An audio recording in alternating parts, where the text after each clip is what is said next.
2008 সালের 26শে নভেম্বর ভারতীয় ইতিহাসের এক বিভীষিকাময় দিন। মুম্বাই শহর পরিণত হয়েছিল যুদ্ধক্ষেত্রে। সশস্ত্র সন্ত্রাসীরা তাজ হোটেল, ছত্রপতি শিবাজি টার্মিনাস এবং নারিম্যান হাউস সহ একাধিক স্থানে হামলা চালিয়ে 166 জন মানুষকে হত্যা করে এবং শতাধিক মানুষকে আহত করে। কিন্তু এই হামলার পেছনের কাহিনী কি? পাকিস্তান কি সত্যি এর পরিকল্পনা করেছিল? আজ আমরা সেই গোপন তথ্য উন্মোচন করব। হামলা শুরু হয়েছিল 26শে নভেম্বর সন্ধ্যায়, যখন 10 জন সশস্ত্র সন্ত্রাসীরা একটি ভারতীয় মাছ ধরার নৌকা কুবের দখল করে মুম্বাই উপকূলে পৌঁছায়। তারা একে 47 রাইফেল, গ্রেনেড এবং অন্যান্য ভারী অস্ত্র নিয়ে হামলা চালায়। 3 দিন ধরে চলা এই বর্বর হামলা পুরো বিশ্বকে কাঁপিয়ে দিয়েছিল। হামলাটি সমুদ্রপথে করাচি থেকে মুম্বাইয়ে পৌঁছানোর সন্ত্রাসীদের দ্বারা সংগঠিত হয়। আরডিএক্স বিস্ফোরণ ঘটাতে শক্তিশালী আরডিএক্স ব্যবহার করা হয়েছিল। বিভিন্ন স্থানে আতঙ্ক ছড়ানোর জন্য গ্রেনেড নিক্ষেপ করা হয়।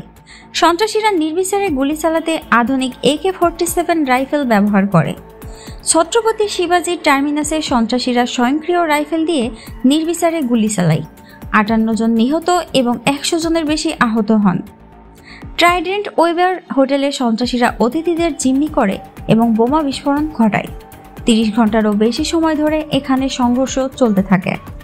তাজমহল প্যালেস হোটেল হামলার সবচেয়ে দীর্ঘস্থায়ী ও ধ্বংসাত্মক স্থান।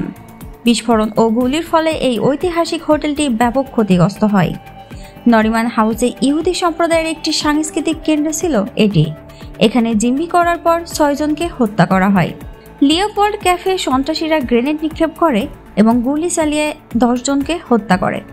লস্কর-ই তৈবার সদস্যরা ওই হামলা চালায়, যাদের প্রশিক্ষণ, অস্ত্র এবং পরিকল্পনা সরাসরি পাকিস্তানের গোয়েন্দা সংস্থা ISI থেকে সমর্থিত ছিল। হামলার মূল উদ্দেশ্য ছিল ভারতের অর্থনৈতিক রাজনীতি মুম্বাইকে অস্থিতিশীল করা এবং আন্তর্জাতিক মহলের দৃষ্টি আকর্ষণ করা। একজন সন্ত্রাসী আজমল কাসাব জীবিত ধরা পড়ে। তার সাক্ষ্য এবং আদালতে দেওয়া স্বীকারোক্তি পাকিস্তানের সম্পৃক্ততা স্পষ্ট করে। সন্ত্রাসীদের কাছ থেকে উদ্ধার করা স্যাটেলাইট ফোন, GPS এবং ইমেইল যোগাযোগ পাকিস্তানের সন্ত্রাসী ঘাঁটির সঙ্গে তাদের সংযোগ প্রমাণ করে। করাচি থেকে একটি নিয়ন্ত্রণ কক্ষ সন্ত্রাসীদের হামলা চালানোর সময় সরাসরি নির্দেশনা দিচ্ছিল।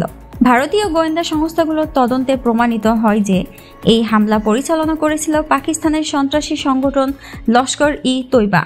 পাকিস্তানের করাচি শহর থেকে সন্ত্রাসীরা প্রশিক্ষণ পেয়েছিল এবং পরিকল্পনা করেছিল হামলার। এই হামলার পর ভারত সরাসরি পাকিস্তানকে দায়ী করে। আন্তর্জাতিক সম্প্রদায়, বিশেষ করে যুক্তরাষ্ট্র এবং জাতিসংঘ, পাকিস্তানের ওপর চাপ সৃষ্টি করে সন্ত্রাস বিরোধী পদক্ষেপ নেওয়ার জন্য। কিন্তু পাকিস্তান দায় এড়ানোর চেষ্টা করে এবং হামলার সঙ্গে তাদের সংশ্লিষ্ট